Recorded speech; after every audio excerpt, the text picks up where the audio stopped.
இப்போ நீங்கள் வந்து கூழாங்கல் பார்த்தத உடனே அடடா இதை நம்ம மிஸ் பண்ணிட்டோமே அப்படின்னு உங்களுக்கு தோணுச்சா? கூழாங்கல்லாம் பண்ண வேண்டியது தான். பட் இந்த படத்துக்கு எனக்கு என்னன்னா நிறைய லேர்ன் பண்ணுறது அன்லேர்ன் பண்ணுறது தான் ஜாஸ்தியாக இருந்துச்சு. இப்போ நம்ம பார்த்து ஒர்க் பண்ண படங்கள் எல்லாமே வந்து கம்ப்ளீட்டாக வேறு ஜான படங்கள், இந்த மாதிரி படங்கள் ஒர்க் பண்ணவே கிடையாது. இப்போ 10 வருஷமாக ஒர்க் பண்ணும்போது பார்த்தீங்கன்னா ஒரு ஷாலோவை பார்த்து அந்த ஷாலோ இல்லாமல் பார்க்குறதே வந்து பெரிய சேலஞ்சிங்காக இருந்துச்சு. இல்லை சார், ஆக்சுவலாக இந்த படத்தை பொறுத்த வரைக்கும் என்னோட மெயின் மோட்டிவ் என்ன இருந்துச்சுன்னா, நம்ம ஸ்கிரிப்டை வந்து அந்த ரிட்டர்னில் இருக்கிறத அப்படியே வந்து விஷுவலாக ட்ரான்ஸ்லேட் பண்ணணும் அப்படிங்கிறது தான் எனக்கு மைண்ட் இருந்துச்சு. இந்த வீடியோவை உங்களுக்கு வழங்குபவர்கள் பேசஸ் pay, secure digital payments with multiple features and great success rate. நான் சிஜே ராஜ்குமார், ஒளிப்பதிவாளர். இப்போ நம்ம பார்க்க போகிற சினிமோட்டோகிராஃபர் சக்திவேல். அவர் யாருன்னா கொட்டுக்காளி திரைப்படத்துடைய சினிமோட்டோகிராஃபர். இந்த படம் ரிலீஸ் ஆகிறதுக்கு முன்னாடியே ஒரு மிகப்பெரிய அதிர்வலையை ஏற்படுத்தி விட்டுச்சுன்னு சொல்லலாம். ஏன்னா இந்த படத்தை இயக்கியவர் PS வினோத்ராஜ். ஏற்கனவே கூழாங்கல் மூலமாக உலக அளவில் மிகப்பெரிய ஒரு கவனத்தை ஈர்த்தவர். எஸ்பெஷலி அவர் வந்து PS வினோத்ராஜ் வந்து டைமையும் ஸ்பேஸையும் அவர் ஹேண்டில் பண்ண விதம். உங்களுக்கு வந்து என்னென்னா, கதை வந்து ஒரு ரியல் டைம் நடக்குது, கூடவே சினிமேட்டிக் டைம், ரெண்டையும் வந்து பியூட்டிஃபுல்லாக பிளெண்ட் பண்ணியிருக்கிறார் இந்த திரைப்படத்தில். இதுக்கு வந்து ஒரு சினிமோட்டோகிராஃபர் வந்து இது முழுசாக அண்டர்ஸ்டாண்ட் பண்ணாதான் இந்த மாதிரி ஒரு வேர்ல்டு கிளாஸ் விஷுவல்ஸை கொடுக்க முடியும். வணக்கம். வணக்கம் சார். சக்திவேல், இப்போ வந்து கூழாங்கல் அப்புறம் PS வினோத்ராஜ் வந்து ஒரு மிகப்பெரிய உலகளவில் புகழ்பெற்ற ஒரு இயக்குனர் ஆகிட்டார். ஒரு வேர்ல்டு சினிமா கொடுத்தவர் தமிழில். அவருடைய 2வது படமான கொட்டுக்காளி, இந்த வாய்ப்பு வந்து உங்களுக்கு எப்படி கிடைச்சது? ஆக்சுவலாக வந்து கூழாங்கல்லாம் பண்ண வேண்டியது தான். அந்த டைமில் வேற ஒரு கமிட்மெண்ட்டில் பண்ண முடியல. ஆல்ரெடி நிறைய அவர் சொல்லியிருப்பாரு. ஆக்சுவலாக அவர் 10 இயர்ஸாக தெரியும் எனக்கு டேரக்டர். கூழாங்கல் முடிச்சுட்டு ஒரு 10 இயர்ஸாக தெரியுங்களா? ஆல்மோஸ்ட் 10 இயர்ஸாக தெரியும். மறுபடியும் ஆக்சுவலாக ஒரு 2022 ஒரு டைம் கால் பண்ணார், டிசம்பரில். இந்த மாதிரி அடுத்த படம் எழுதிட்டேன், பார்க்கலாம்னு கேட்டார். அப்போது நேரில் போய் பார்க்கும்போது தான் வந்து இந்த கதையை சொன்னார், இந்த ஸ்கிரிப்ட் கொடுத்தாரு படிக்கிறதுக்கு. எனக்கு படித்தோன்னே வந்து ரொம்ப இன்ட்ரெஸ்டிங்காக இருந்துச்சு, பண்ணி பார்க்கலாம் அப்படின்னு சொல்லிட்டு. ஸோ அங்கே ஆரம்பிச்சது அந்த ட்ராவல். ஸோ இப்போ வந்து 10 வருஷம் முன்னாடியே அவர் வந்து உங்களுக்கு தெரிஞ்சிருக்கு. இப்போ நீங்கள் வந்து கூழாங்கல் பார்த்தத உடனே அடடா இதை நம்ம மிஸ் பண்ணிட்டோமே அப்படின்னு உங்களுக்கு தோணுச்சா?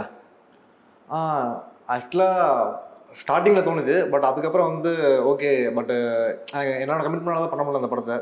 ஸோ அதனால் நான் அடுத்தடுத்து ப்ராஜெக்டில் மூவ் ஆன் ஆகிட்டேன். பட் ஆனால் அந்த ஃபீல் ஸ்டார்டிங்கில் இருந்துச்சு. பட் அதுக்கப்புறம் கொட்டுக்காளி கிடைக்கும் போது வந்து சரி ஓகே, இந்த படம் கிடைச்சிருக்குன்னு சொல்லிட்டு பண்ணலான்னு சொல்லிட்டு அந்த மைண்ட்குள்ளே போயிட்டேன் நான். உங்களுக்கு வந்து கொட்டுக்காளியும் equally very challenging film, especially for cinematographer. இப்போ கொட்டுக்காளிக்கு முன்னாடி சக்திவேலுடைய ஏர்லியர் ஸ்டேஜ் வந்து நம்ம யூடியூப் ஆடியன்ஸ் கண்டிப்பாக தெரிஞ்சுக்கணும். ஓகே, உங்களோட எஜுகேஷன் பற்றி சொல்ல முடியுமா? ஆக்சுவலாக நான் வந்து கோயம்புத்தூரில் படித்தேன். MSc எலக்ட்ரானிக் மீடியா பண்ணேன் PSG காலேஜில். அது முடிச்சுட்டு 2014 பார்த்துட்டு வந்தேன். 2014 வந்து இங்கே சென்னை வந்தேன். காலேஜ் முடிச்சுட்டு 1 மந்த்லேயே வந்துட்டேன். வந்துட்டு ராஜவேல் சொல்கிறதுல ஒர்க் பண்ணேன். அவர் நெடுஞ்சாலை படம் பண்ணவர். அவர்கிட்ட தான் ஸ்டார்டிங் கரியர் ஆரம்பித்தேன். காஞ்சனா 2 தான் ஃபஸ்ட்டு படம் எனக்கு அசிஸ்டன்ட் கேமராமேனா. அங்கே ஆரம்பித்து அங்கேருந்து படைவீரன், நீயா 2, அப்புறம் தினேஷ் கிருஷ்ணன் சார்ட்ட வந்து மூக்குத்தியம்மன், மாறா ஒர்க் பண்ணேன். கடைசியாக வந்து 10 தடவை ஒர்க் பண்ணேன் சிம்பு சார் கூட. அதுக்கு பரூக் சார் கேமராமேன். ஸோ நிறைய பேர்ட்ட ஒர்க் பண்ணியிருக்கேன் கேமராமேன்ஸ் கிட்ட.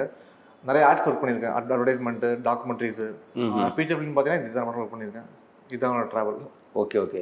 ஸோ இப்போ உங்களுக்கு வந்து ஏறத்தாழ ஒரு 5 இயர்ஸ் ஒர்க் பண்ணியிருப்பீங்களா ஃபிலிம் இண்டஸ்ட்ரியில்? இல்லை சார், ஆல்மோஸ்ட் ஒரு 10 இயர்ஸ் தான். நான் 2014 வந்தேன். 2024 வந்து படம் ரிலீஸ் ஆகுது. ஸோ 10 வருஷம் வந்து இங்கே வந்து சென்னையில் இயங்கிட்டு இருக்கிறீங்க. ஆமாம். Very good very good. இப்போ வந்து உங்களுக்கு வந்து நீங்கள் இதுக்கு முன்னாடி ஒர்க் பண்ண படங்களுக்கும் அதே மாதிரி கொட்டுக்காளியும் வேறு மாதிரியான ஜானர். இது வந்து ஒரு மெயின் ஸ்ட்ரீம் சினிமாவும் சொல்ல முடியாது, ஆர்ட் ஃபிலிம்லேயே இது ஒரு எக்ஸ்பெரிமெண்ட்டு தான். ஆமாம். கொட்டுக்காளி ஃபர்ஸ்ட் டைம் இந்த ஸ்கிரிப்ட் கையில் கிடைக்கும் போது ஒரு ஐடியாவாக இருந்துச்சா, இல்லை அவர் ஃபுல்லாகவே எழுதி முடிச்சிருந்தாரா? ஆக்சுவலாக நான் மீட் பண்ணும்போதே ஒரு கம்ப்ளீட் பவுண்டடாக தான் இருந்துச்சு. பவுண்ட் ஸ்கிரிப்டாக இருந்தது. பவுண்டாக தான் இருந்துச்சு. நான் படிக்கும் போதே வந்து எனக்கு விஷுவலாக தான் எல்லாமே வந்துச்சு. பட் இந்த படத்துக்கு எனக்கு என்னன்னா நிறைய லேர்ன் பண்ணுறத விட அன்லேர்ன் பண்ணுறது ஜாஸ்தியாக இருந்துச்சு. இப்போ நம்ம பார்த்து ஒர்க் பண்ண படங்கள் எல்லாமே வந்து கம்ப்ளீட்டாக வேறு ஜானர் படங்கள். இந்த மாதிரி படங்கள் ஒர்க் பண்ணவே கிடையாது. நான் அசிஸ்டன்ட்ல ஒர்க் பண்ணும்போது, அஃபேரில் ஒர்க் பண்ணும்போது.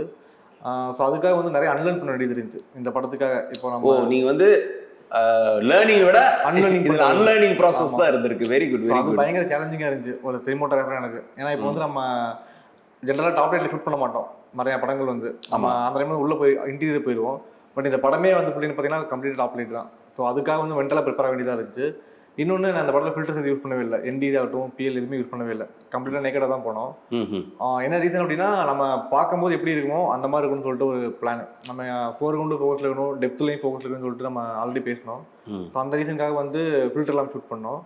அது ஸ்டார்டிங்கில் வந்து ரொம்ப கொஞ்சம் டஃப்பாக இருந்துச்சு. ஏன்னா நம்ம இப்போ 10 வருஷமாக ஒர்க் பண்ணும்போது பார்த்தீங்கன்னா ஒரு ஷேலோவாக பார்த்து அந்த ஷேலோ இல்லாமல் பார்க்கறதே வந்து பெரிய சேலஞ்சிங்காக இருந்துச்சு. அந்த ஃபியர் எனக்கு இருந்துகிட்டே இருந்துச்சு. ஆடியன்ஸ் எப்படி ஏற்றுப்பாங்க அப்படின்னு சொல்லிட்டு. எப்படி ரிசீவ் பண்ணுவாங்கன்றது. ஏன்னா இப்போ அவங்க பார்க்கும்போது இப்போ நிறைய பேர் சொல்கிறாங்க படம் பார்த்ததுக்கு அப்புறம் என் கூட ட்ராவல் பண்ணுற மாதிரி இருக்குது, லைவாக இருக்குது அப்படின்னு சொல்லிட்டு. ஆமாம். ஆக்சுவலாக அதுக்கு வந்து இந்த இன்புட்டில் உள்ளே போச்சு படம் ஒர்க் பண்ணும்போது.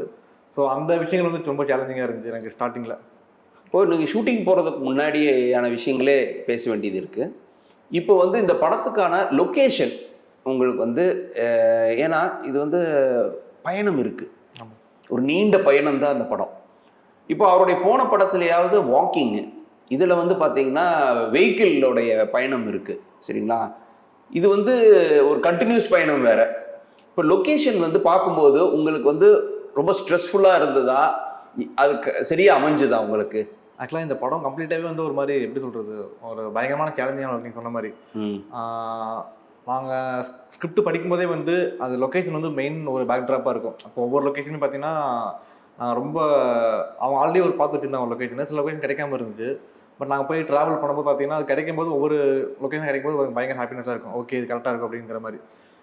நீங்கள் ட்ராவல்ஸ் பார்த்தீங்கன்னா நிறைய ரிக்ஷேர் பண்ண வேண்டியது இருந்துச்சு ஆட்டோவில். ஏன்னா ஆட்டோன்னு பார்த்தீங்கன்னா வேக்கம் பேஸ் யூஸ் பண்ணாங்க. ஆமாம் ஆமாம், நான் அதை பற்றி தனியாக கேட்க வேண்டியது இருக்குது. ஆமாம் ஆமாம். அதுக்கு முன்னாடி இப்போ இந்த லொக்கேஷனில் வந்து இப்போ நீங்கள் எங்கே பார்த்தீங்க இந்த படத்தோடைய லொக்கேஷன்? ஃபுல்லாகவே வந்து பார்த்தீங்கன்னா அலங்காநல்லூர் மதுரை பேக்ட்ராப் அங்கே தான் பண்ணது. அங்கே தான் பார்த்தீங்க. பாலமேடு அந்த லொக்கேஷன் டைரக்டரோட நேட்டிவ் அது. ஸோ அதனால் அவங்க ஆல்ரெடி கொஞ்சம் பார்த்து வச்சுருந்தாங்க. பட் நானே அசிஸ்டன்ஸ் எல்லாமே போயிட்டு நாங்கள் சில லொக்கேஷன்லாம் பார்த்தோம். அது ஆக்சுவலாக ஒரு பெரிய ஜேர்னி. அது பெரிய ஜேர்னி தான். கண்டிப்பாக கண்டிப்பாக வந்து நம்ம பக்கத்துலேயே இருக்கும். பட் நம்ம எல்லா பக்கம் தேடிட்டு கடைசி அங்கே வந்து லேண்ட் ஆனீங்க. ஸோ அது வந்து இன்ட்ரெஸ்டிங்காக இருந்தது. அந்த ஜேர்னியை வந்து கம்ப்ளீட்டாக அதே ஒரு படமாக பண்ணலாம், அந்த மாதிரி ஒரு ஜேர்னி அது. இப்போ ஏன்னா இந்த படம் வந்து ஸ்கிரிப்ட் வந்து நிறைய சைலண்ட் ஷாட்ஸ் இருக்குது. ஸோ சைலண்ட் ஷாட்ஸ்க்கு வந்து டியூரேஷன் அமைக்கிறது ரொம்ப கஷ்டம். ஆமாம், டைலாக் டியூரேஷன் வச்சிடலாம் விஷுவலாக, ஆனால் ஒரு சைலண்ட் ஷாட்டுக்கான ஒரு டியூரேஷன் அமைக்கிறது ரொம்ப கஷ்டம். ஸோ இப்போ உங்களுக்கு இந்த ஸ்ட்ரெச்சில் வந்து இந்த விஷுவல் வந்து நம்ம எவ்வளோ யூஸ் பண்ண போகிறோம், அந்த மாதிரியான விஷயங்கள் எல்லாம் வந்து உங்களுக்கு இயல்பாக ஸ்கிரிப்ட் படிக்கும்போதே ஃபிக்ஸ் ஆச்சா, இல்லை லொக்கேஷன் போகும்போது ரொம்ப சேலஞ்சிங்காக இருந்ததா? அது ரெண்டுமே சார். ஆக்சுவலாக ஸ்கிரிப்ட் படிக்கும்போதே வந்து இந்த மாதிரி தான் இருக்கும்ன்ற ஒரு மென்டலாக அதுலேயே இருக்கும். இந்த இதாகிட்டீங்க. ஆமாம் ஆமாம். பட் இன்னொன்று லொக்கேஷன் போகும்போது வந்து அது என்னன்னு ஆச்சு, ஓகே இங்கே எவ்வளோ பண்ணலாம் அப்படிங்கிற மாதிரி. ஃபார் எக்ஸாம்பிள் அந்த கோயிலுக்குள்ள நடந்து போவாங்க. அந்த என்ட்ரி ஷாட்டில் வந்து ஒரு ரைட் லெஃப்ட் போவாங்க. அந்த சிலவுட் மாதிரி இருக்கும். அந்த ஷாட்லாம் பார்த்தீங்கன்னா லொக்கேஷன் போய் தான் அமைஞ்சது. நம்ம ட்ராவல்னு எழுதியிருந்தோம். பட் அந்த மாதிரி மான்டேஜஸ்லாம் வந்து அங்கே போய் தான் கிடைச்சிது.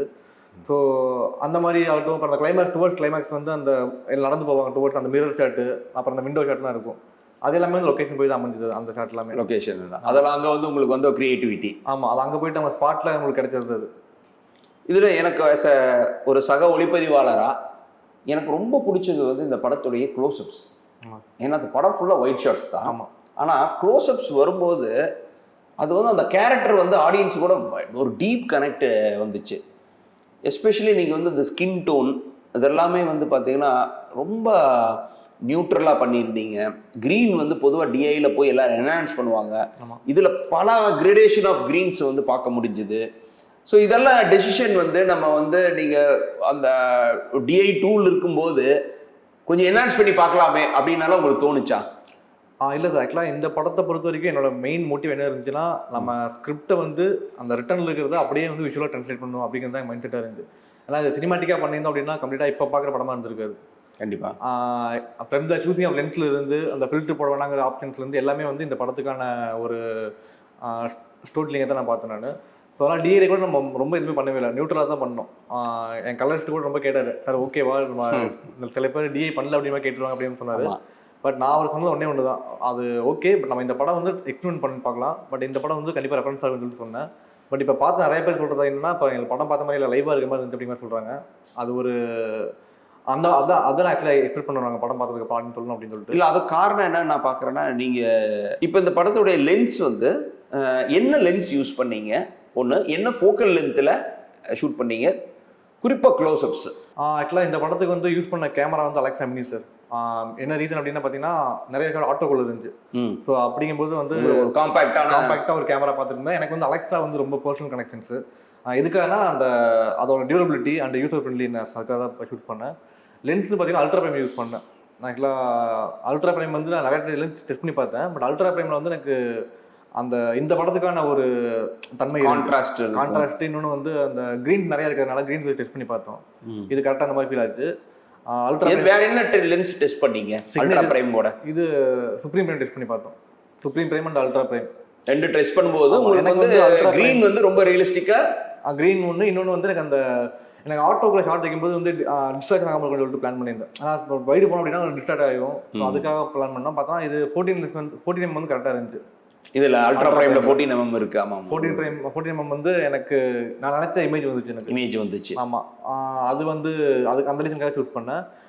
க்ளோஸ்அப்ஸ் பார்த்தீங்கன்னா மோஸ்ட்லி 65 யூஸ் பண்ணேன். 65 mm யூஸ் பண்ணி அந்த அடிக்கிற சீக்வன்ஸ்லாம் இருக்கும். அந்த ஆனாபன் ஃபர்ஸ்ட் டைம் அடிக்கிறது. ஆமாம், ஃபர்ஸ்ட் 65 mm ஷூட் பண்ணது.